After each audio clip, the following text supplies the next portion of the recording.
Over the past few years, the stock market has been surging, and that growth is heavily concentrated in the Magnificent Seven.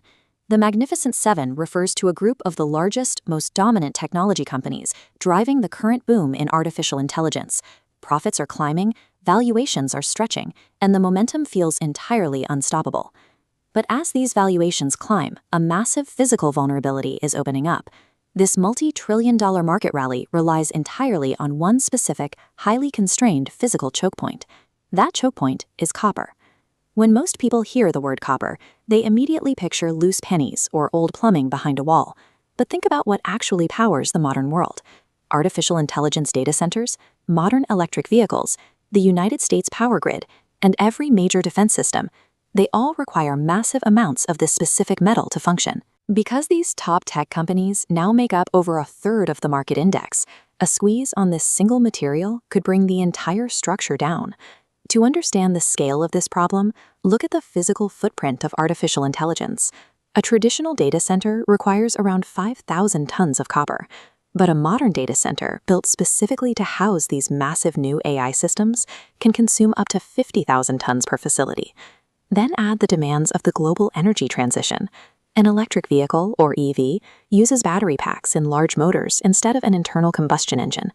Building one requires roughly 180 pounds of copper, which is 3 to 4 times more than a traditional gas-powered car.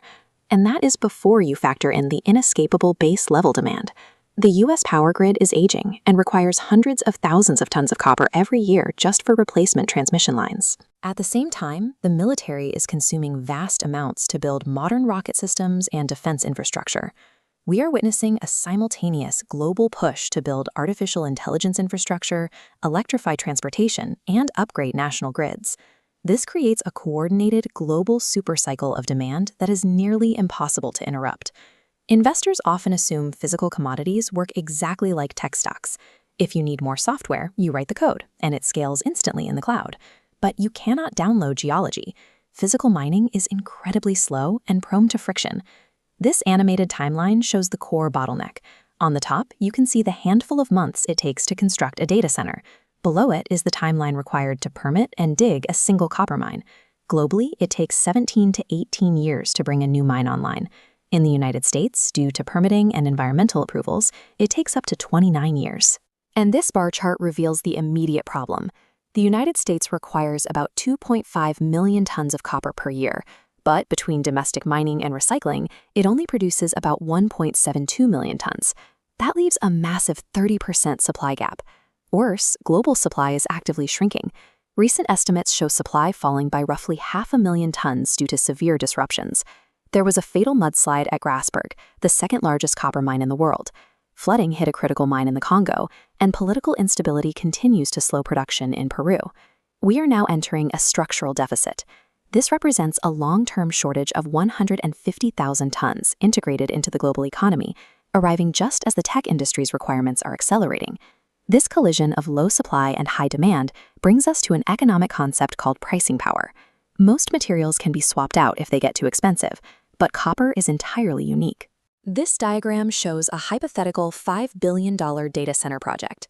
If the price of copper suddenly spikes by 20%, you are not going to cancel your massive contract with Microsoft over raw material costs. You will simply pay the premium and construction continues. The exact same logic applies to a company like Tesla assembling electric cars, or the US military building defense systems. They are completely insensitive to the price of the metal. Their only goal is securing the material faster than their competitors. Because the richest buyers on Earth will pay literally whatever it takes to secure this bottlenecked material, the price of copper has no natural ceiling. Major financial institutions are already mapping out the endpoint of this collision. JP Morgan is forecasting that copper prices will hit $12,500 per ton by the second quarter of this year. This current setup is the direct result of a massive 40-year historical trend. For decades, Wall Street funneled capital almost exclusively into software, bonds, and real estate. This starved the mining sector of investment and geologists, creating a rare commodity supercycle that only happens every 50 years. Here is how that wealth transfer physically happens, through the mining profit multiplier. This chart reveals the baseline economics. A mine spends $3 to produce a pound of copper. At $4, they earn $1 profit.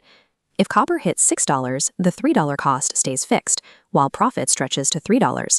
The metal rose 50%, but profits tripled. The digital future is being built at a scale that tests the absolute physical limits of the entire planet. As data centers expand and power grids expand, the financial center of gravity shifts toward the specialized companies that control the extraction of the raw metal.